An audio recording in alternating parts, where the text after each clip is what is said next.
중국 춘추 시대에 두 나라가 전쟁을 했습니다. 한 나라는 진나라고 또 한 나라도 진나라인데, 한쪽의 진나라의 장수는 위가라는 사람이고 또 다른 나라의 장수는 두이라는 장수입니다. 이쪽 진나라의 위가가 상대방의 적을 이기게 됩니다. 그러다 보니까 두이라는 장수와 그의 부하들이 퇴각을 합니다. 후퇴를 하는데 자꾸 길을 가다가 넘어지는 거예요. 가다가 넘어지고 그래서 군인들이 붙잡히고 죽임을 당해요. 그리고 장수였던 두이라는 사람도 말을 타다가 넘어져요. 알고 봤더니 가는 길에 풀을 묶어가지고 묶어놓은 거예요. 그러니까 군인들이 가다가 그 묶어놓은 풀에 걸려 넘어지고, 결국은 적군의 장수도 말이 넘어지면서 붙잡히게 됩니다. 그리고 전쟁에 승리하게 되는 내용인데, 어떻게 이 풀이 묶어졌을까요? 이쪽 편 위가라는 장수의 아버지가 있었는데, 아버지가 죽으면서 유언을 합니다. 그 아버지의 첩이 있었는데, 사랑하는 첩이 있었는데, 내가 죽거든 저 첩도 순장을 해줘라. 순장이 뭔지 아시나요? 순장은 누가 죽으면 산채로 그 무덤 안에 매장을 하는 거예요. 얼마나 그 잔인한 일입니까? 살아있는 사람을 죽은 사람과 함께 무덤에 넣고 먹을 양식 주고, 그러고서 이제 무덤을 닫는 거예요. 그런데 위가라는 장수가 아직도 젊고 그렇기 때문에 무덤에 장사하지 않고 풀어주고 재혼을 시켜줘요. 근데 어느 날 그 첩의 아버지가 꿈속에 나타나서 전쟁을 할 텐데 적군들이 도망갈 거다. 그러니 풀을 묶어놔 가지고 적군들이 도망갈 때 걸려 넘어지게 하라는 그 꿈속에서 그 첩의 아버지가 나타나서 가르쳐 주는 거예요. 그래서 전쟁에서 승리한다는 내용입니다. 이것을 한자 사자성어로 결초보은이라는 한자 성어가 있습니다. 이 죽은 아버지는 자기 딸이 정말 생매장 될 뻔했는데, 위가라는 사람이 풀어줘서 재혼하게 하셔서 또 새로운 삶을 살게 해준 게 얼마나 감사한지 죽은 사람이 나타나서 꿈속에서 가르쳐줬다. 죽어서도 은혜를 베푼다는 그런 내용의 말입니다. 오늘 제목이 은혜입니다. 우리 인간을 인간되게 하고 우리 신앙을 풍요롭게 하는 것이 바로 은혜죠. 우리는 하나님의 은혜도 받았고 부모님의 은혜도 받았고 또 우리 주변 성도님들의 은혜를 받아서 지금까지 온 것입니다. 지금 우리가 이렇게 살 수 있는 것은 그것을 한마디로 요약한다면 은혜라고 할 수 있는 겁니다. 내가 잘나서 내가 능력이 있어서 살아왔다고 하는 사람은 은혜라는 의미가 많이 약해질 것이고, 내가 지금까지 생명을 붙이고 살아온 것, 모든 것이 은혜다. 오늘 유금여 권사님 신방을 갔습니다. 우리 하늘물께서 최고 고령자시더라고요. 89세시더라고요.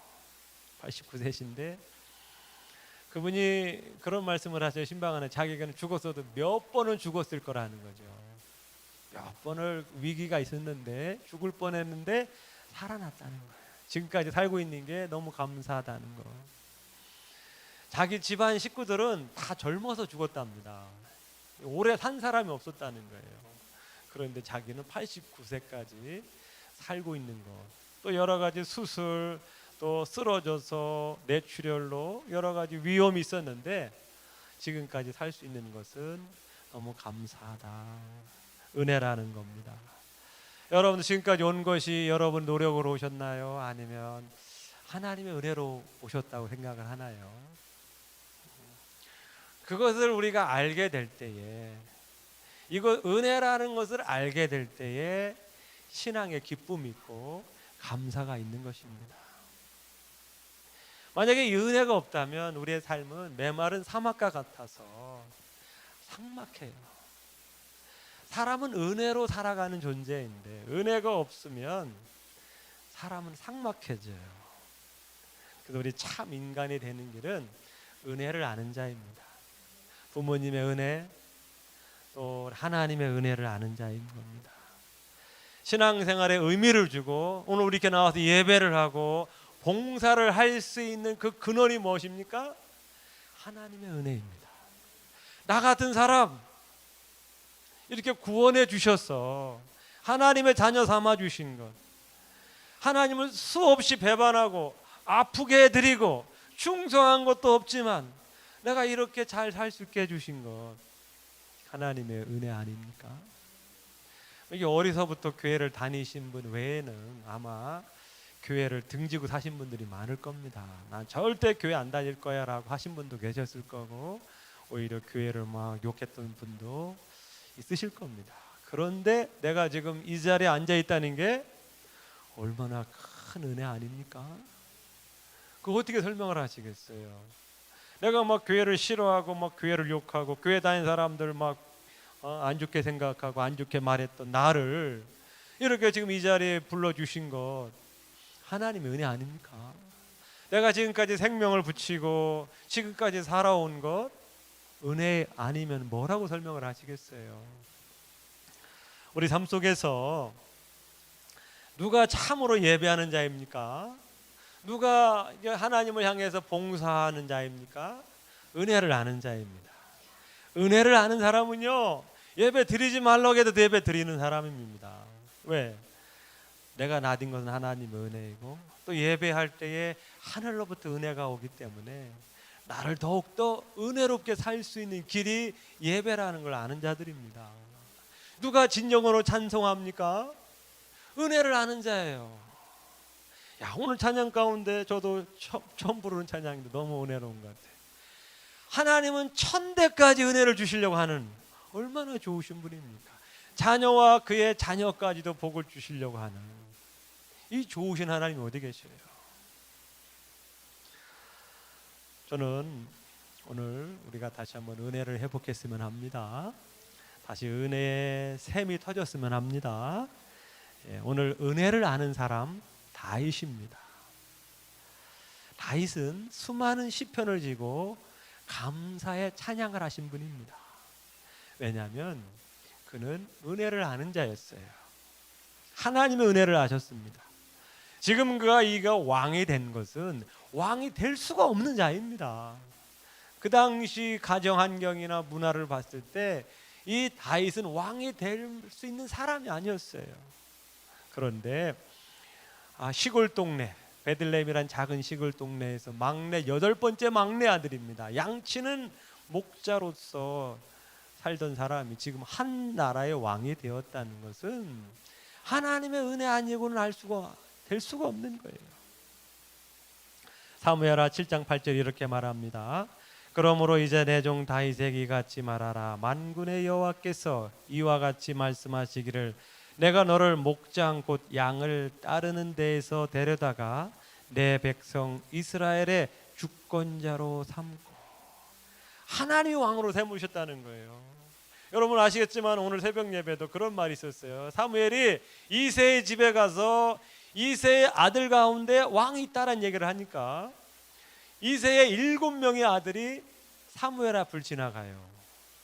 거기에 다윗은 초대받지도 못했어요.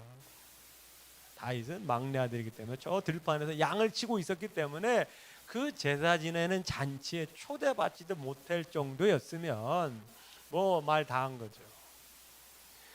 그만큼 왕이 될 수 있는 그런 조건이 아니었는데 하나님께서 그를 왕으로 세우신 것은 전적으로 하나님의 은혜입니다. 그래서 그것을 너무 감사했어요. 너무 감사했어요. 뿐만 아니라 그는요 전쟁을 많이 치른 사람입니다. 여러분 전쟁은 목숨을 건 전쟁이잖아요. 다윗도 수많은 전쟁 그리고 사울 왕의 쫓김에서부터 죽을 고비를 수없이 넘기신 분입니다. 그런 수많은 죽을 고비에서 건져 주신 은혜를 알고 있습니다. 그 시편 32편 7절에 주는 나의 은신처이오니 환난에서 나를 보호하시고 구원의 노래로 나를 두루시리이다. 은혜를 알아요.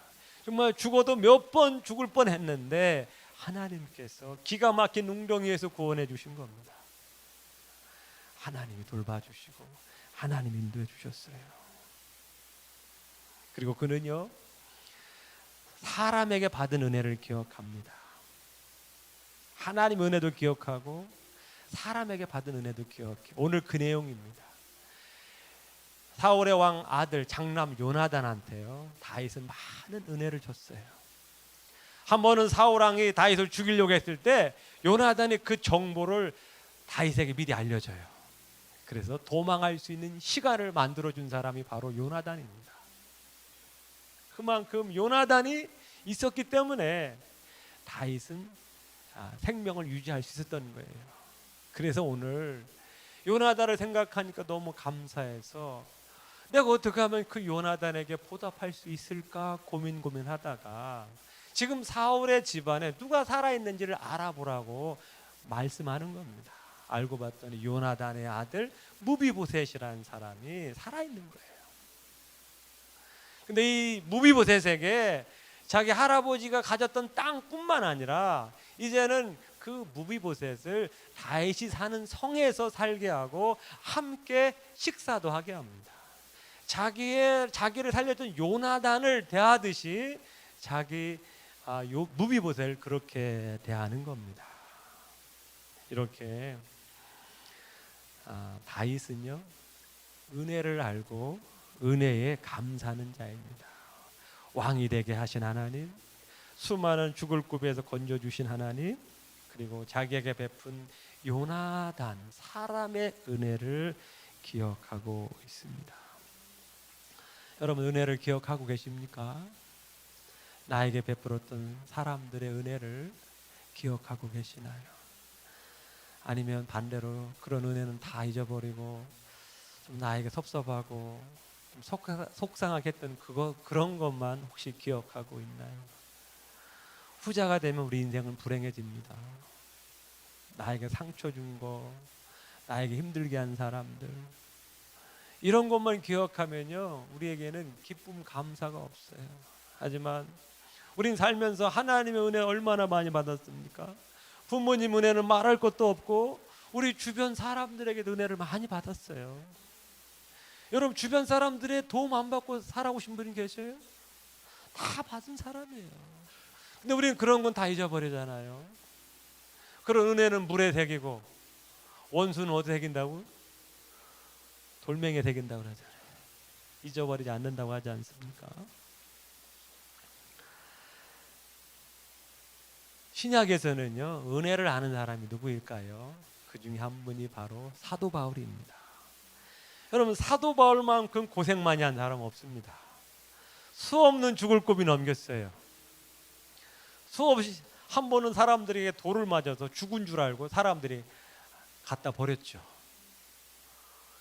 상상을 해보세요. 돌멩이로 맞아가지고 사람이 기절했는데 죽은 줄 아는 거예요. 그걸 보니 얼마나 힘들었겠어요. 내가 다시는 전도 안 한다. 아마 그런 생각하지 않았을까요? 그런데도 그냥 다시 정신 깨어나니까 먼지 털고 쫄룩쫄룩거리면서 다음 전도 지역으로 가지 않습니까? 왜 그렇습니까? 그는 자기를 구원해 주신 하나님의 은혜를 알았어요.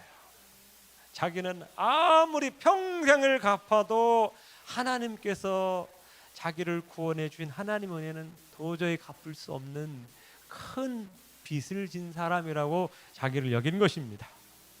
그러니까 그는 하나뿐인 목숨까지도 아끼지 않고 순교를 하지 않습니까?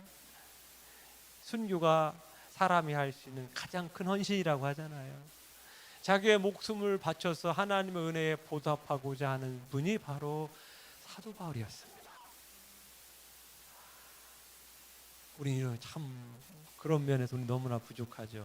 우리는 조금만 내가 봉사하고 사람들이 알아주지 않으면 서운해하고, 내가 이렇게 조금 보게 했는데 사람들이 몰라주면 그거 좀 섭섭해하고, 좀 일을 하다가 안 좋은 말 들으면 속상하고 분해가지고 잠 못 자고. 사도 바울은요, 우리하고는 비교할 수 없는 엄청난 고난을 당했어요. 여러분 돌멩이 한 대 맞았다 생각을 해보세요. 전도하러 갔는데 돌멩이 던져가지고 막 몸에 맞았어요. 여러분 그럼 다음부터 전도하러 가겠어요? 근데 돌멩이를 한두 대 맞은 것도 아니고 죽은 줄 아는 거 갖다 버렸는데 또 전도하러 가잖아요. 그러면서 그런 말을 고백합니다. 고린도전서 15장 8절과 10절 말씀입니다. 맨 나중에 만삭되지 못하여 나 같은 내게도 보이셨느니라.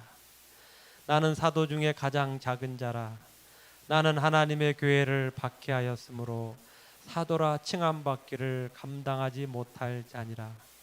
그러나 내가 나딘 것은 하나님의 은혜로 된 것이니 내게 주신 그의 은혜가 헛되지 아니하며.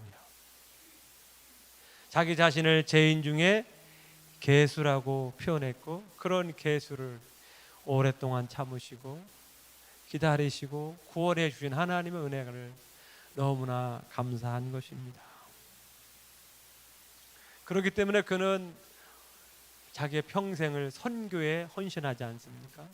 그것이 하나님 은혜에 조금이나마 보답하는 길이라 생각한 것입니다.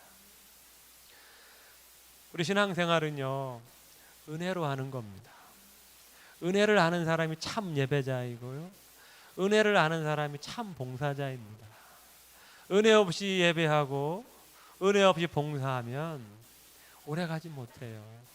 그리고 자기 의가 드러납니다. 은혜를 하는 사람은요, 자기를 드러내지를 않아요. 왜? 지금 내가 나딘 건 하나님의 은혜고 내가 하는 건 하나님의 은혜에 비하면 세 발의 피도 안 되는 거 아닙니까?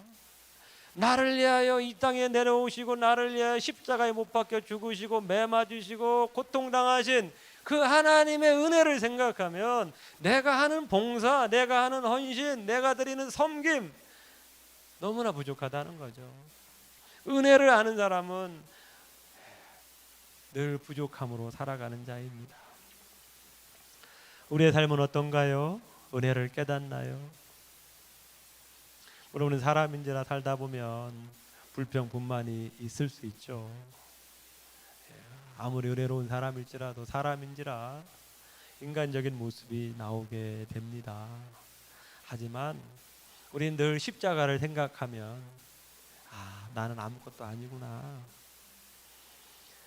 실제적으로 우리 십자가의 구원뿐만 아니라 우리 인생에 베푸신 은혜가 얼마나 큽니까? 저 자신도 보면 그래요. 유학을 할 수 없는 상황에서 공부할 수 있게 해주신 은혜. 시골 촌놈이 영국까지 갔다 온 게 얼마나 큰 일입니까? 우리 명지대학교에서 조금 일을 할 수 있었고, 또 대관령 교회에서 목회를 할 수 있었고, 또 지금은 하늘문 교회에서 목회를 하고 있는 것은 은혜입니다. 그냥 빈말로 하는 게 아닙니다. 내가 내 자신을 참 잘 알아요. 그런 나 같은 사람에게 이렇게 대관령 교회나 이 하늘문 교회에서 목회를 할 수 있다는 것은 하나님의 은혜입니다. 저는 우리 하늘문교 성도님들께서 자기 자신을 돌아보면 다 은혜에 해석될 수밖에 없어요. 은혜의 시각으로 보면 다 은혜인 겁니다. 그래서 우리는 다시 한번 은혜로 나의 모습을 한번 바라보세요. 마귀는요, 이 은혜를 까먹게 하는 겁니다. 이 은혜를 까먹게 만드는 게 바로 마귀가 하는 짓이에요.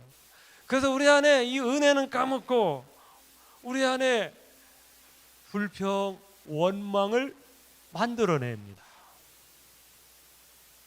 이것이 마귀의 일인 거죠. 우리 성도님 삶 속에 당연하다, 마땅하다, 이것은 은혜 생활에 도움이 안 되는 단어들입니다. 저는 우리 하나님께 성도님들이 한번 나 자신을 은혜의 시각으로 한번 봐보세요. 지금 어렵고 힘드시나요? 하나님의 은혜를 한번 생각해 보세요. 하나님이 나에게 과거에 베풀으셨던 그 은혜를 한번 되돌아보세요. 정말로 그런 게 없다 그러면 내가 구원받았는지 다시 한번 점검해 보셔야 돼요. 내가 아무리 생각해봐도 나는 하나님의 은혜를 잘 모르겠다. 그러면 정말로 죄송한 표현이지만 구원의 은혜를 다시 한번 점검하셔야 돼요. 우리는 은혜로 여기까지 왔고 은혜로 산 자입니다. 그리고 은혜를 따라가는 자이고 이 은혜가 우리 안에 차고 넘치게 해야 합니다. 우리 신앙생활에서 중요한 것은 이 은혜의 샘이 메마르지 않게 하는 겁니다. 이 은혜의 샘물이 딴 데로 흘러가면 안 돼요. 내가 마시지 않고 밖으로 새어나가면 안 된다는 겁니다. 오늘 우리가 이 예배하는 것 중에 하나는 다시 한번 은혜의 샘이 터지게 하는 겁니다. 은혜의 근원진 하나님과 연결되어서 그 은혜를 우리가 공급받는 거예요. 그래서 우리 안에 마음의 은혜가 넘쳐야 합니다. 그런 시간 달라고 기도하셨으면 좋겠어요. 기도하시면서 내가 지금까지 오면서 하나님께서 주신 은혜가 무엇일까 한번 생각나게 해달라고 기도해 보세요. 그래서 다시 한번 은혜가 다시 회복되셔야 돼요. 이 은혜만 회복되어도요 신앙생활 잘할 수 있어요. 은혜가 회복되면 감사는 저절로 나오게 되어 있고 만족함도 나올 수 있게 되는 겁니다. 이 다윗은 이렇게 하나님의 은혜를 알고 사람의 은혜를 알았을 뿐만 아니라 이제는 그 은혜를 흘러가게 하는 자입니다. 은혜를 흘러가게 해요. 다윗은 돌아보니까 너무나 많은 은혜를 받았어요. 그래서 그 은혜를 이제는 나누고자 합니다. 1절 말씀을 한번 보세요. 9장 1절. 다윗이 이르되 사울의 집에 아직도 남은 사람이 있느냐? 내가 요나단으로 말미암아 그 사람에게 은총을 베풀리라. 같이 해보겠습니다. 은총을 베풀리라. 3절입니다. 왕이 이르되 사울의 집에 아직도 남은 사람이 없느냐? 내가 그 사람에게 하나님의 은총을 베풀고자 하노라. 은총을 베풀고자 하노라. 7절 말씀입니다. 다윗이 그에게 이르되 무서워하지 말라. 내가 반드시 내 아버지 요나단으로 말미암아 내게 은총을 베풀리라. 은총을 베풀리라. 지금 다윗은 이제 받은 은혜를 자기만 누리는 것이 아니라 이제는 그 은혜를 베풀려고 하고 있어요. 이게 은혜 받은 자의 특징이라는 겁니다. 참 은혜를 아는 사람은 은혜에 감사할 뿐만 아니라 그 받은 은혜를 이제는 나누는 자가 된다는 겁니다. 그래서 전도는 누가 하냐? 그 하나님의 구원의 은혜를 아는 사람은요 전도한다는 겁니다. 왜? 내가 이렇게 큰 은혜를 받았으니까 나눠야지. 특별히 오늘 7절 말씀에 보면 내가 요나단으로 말미암아 내게 은총을 베풀리라. 그 무비보셋은 사실 잘한 게 없어요. 하지만 그 아버지 요나단으로 말미암아 지금 이 복이 오는 겁니다. 여러분 기억하세요. 내가 선하게 살 때, 베풀고 살 때 그것이 자식들에게까지 흘러갈 수 있다는 겁니다. 요나단은 사실 참 좋은 장수였어요. 용감한 장수였어요. 어떻게 보면 아버지를 능가하는 장수였어요. 한 번은 블레셋과 싸울 때 사방이 막혔을 때요 자기와 자기 부하 데리고 적진을 향해 돌파했습니다. 가서 적들을 쑥대밭으로 만들어놔서 전쟁을 승리할 수 있게 만든 사람이 바로 요나단입니다. 그만큼 용감한 사람이고 싸움을 잘하는 사람이었어요. 하지만 요나단은 아버지로 인해서 참 비참하게 죽음을 당해요. 하지만 요나단은 그 요나단의 선행으로 말미암아 그의 아들 무비보셋은 복을 받게 됩니다. 기억하세요. 내가 은혜 베풀고 내가 선하게 살 때 그 선행이 나에겐 돌아오지 않을 수 있지만 그것이 자식들에게 흘러갈 수 있다는 것입니다. 다윗은 자기의 친구 요나단에게 받은 은혜를 갚고 있습니다. 저는 저를 비롯해서 우리 여기 계신 성도님들이 하나님 은혜를 알고 은혜를 나누는 삶이 되었으면 합니다. 하나님 우리가 은혜의 통로가 되기를 원하셔요. 우리에게 은혜를 베푸시고 좋은 것 주시고자 하는 것은 일단은 우리가 그것으로 인해서 행복해질 뿐만 아니라 그 은혜를 다른 사람에게 전달하는 통로자가 되기를 원하시는 겁니다. 아멘. 은혜의 통로자. 오늘 다윗이 은혜 베풀기를 원하노라. 우리는 생각할 거면 아유 다윗은 왕이니까 돈도 많고 재물도 많으니까 여유가 있으니까 베풀겠지. 꼭 그런 것만은 아닙니다. 은혜를 알기 때문에 베푸는 거예요. 돈이 많다고 해서 사람들이 많이 베풀까요? 부자라고 해서 많이 베풀까요? 꼭 그런 건 아닌 것 같아요. 은혜를 아는 사람이 베푸는 겁니다. 내가 죽을 뻔했는데 요나단 때문에 살아난 거예요. 요나단 없었으면 자기는 세상 떠난 사람이 됐을 텐데 요나단이 살려줬은 거예요. 그러니까 자기 목숨을 살려준 요나단에게 보답하는 겁니다.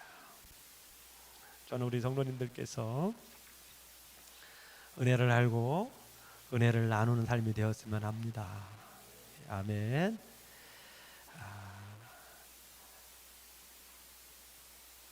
어려울 때일수록 베푸는 삶, 나누는 삶이 그게 축복이 된다는 것입니다. 저는 내가 얼마나 은혜 안에 있는가를 한번 돌아봤으면 좋겠습니다.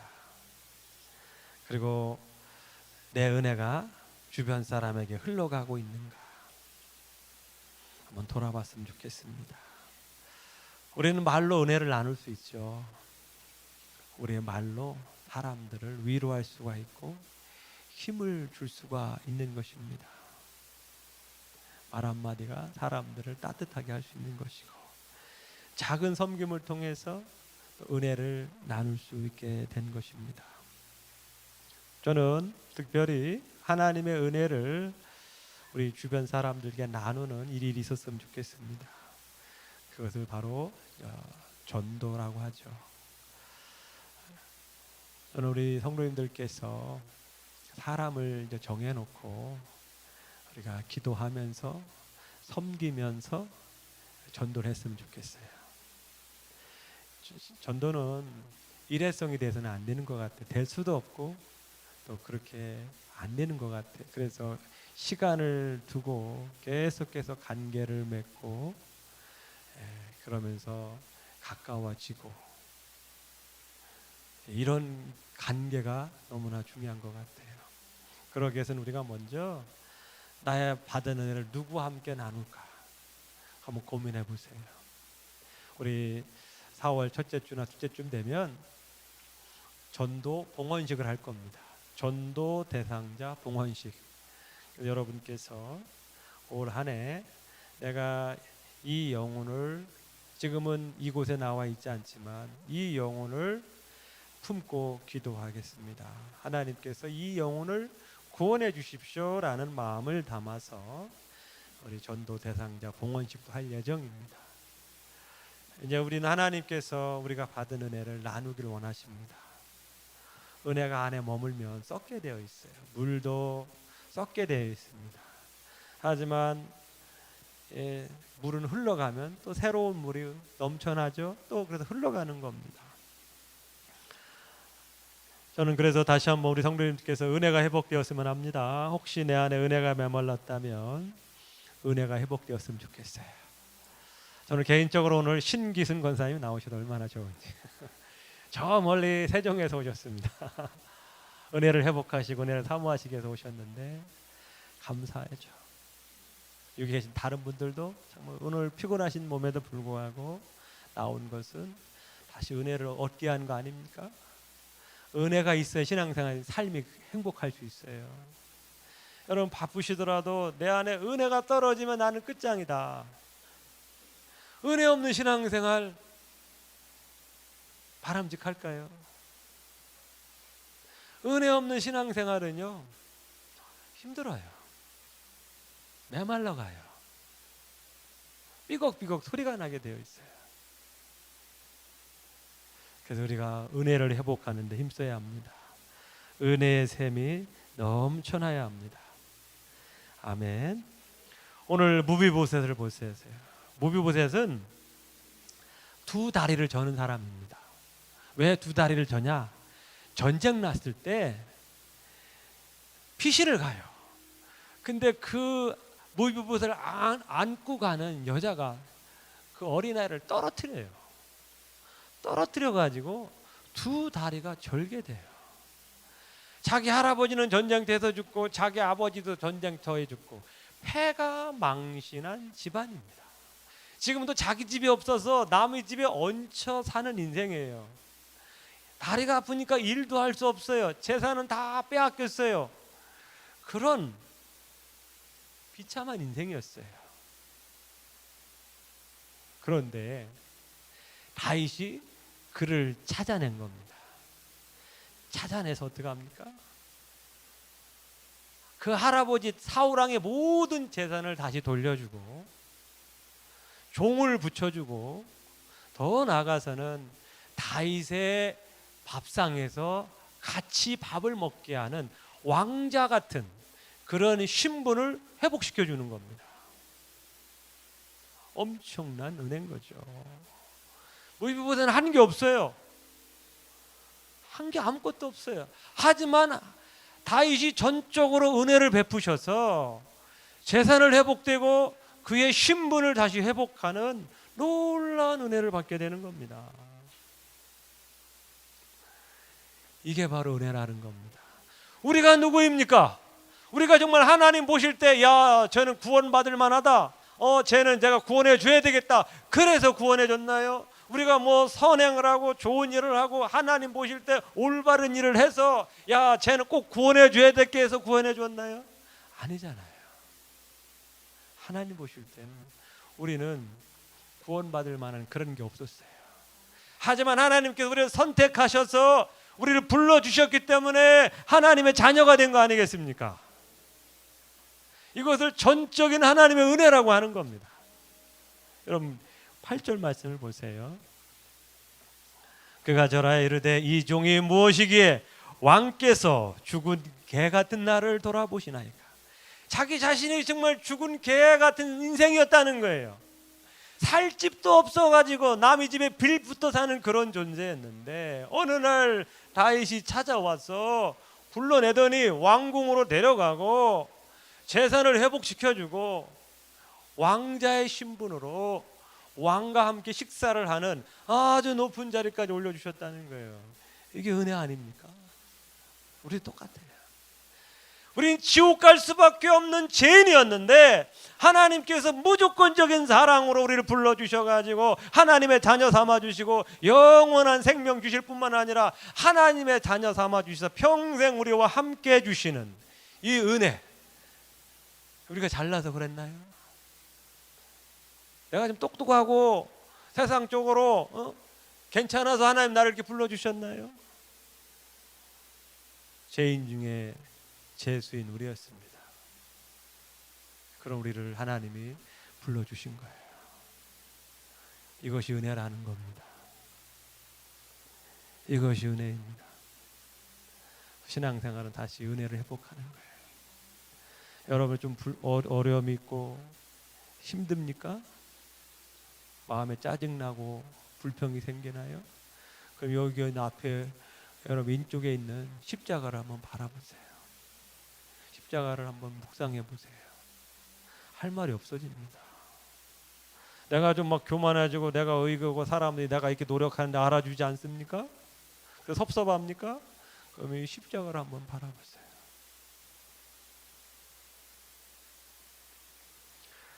우리 십자가의 은혜로 사는 자들입니다. 십자가의 은혜가 있기 은혜로 사는 자입니다. 아멘.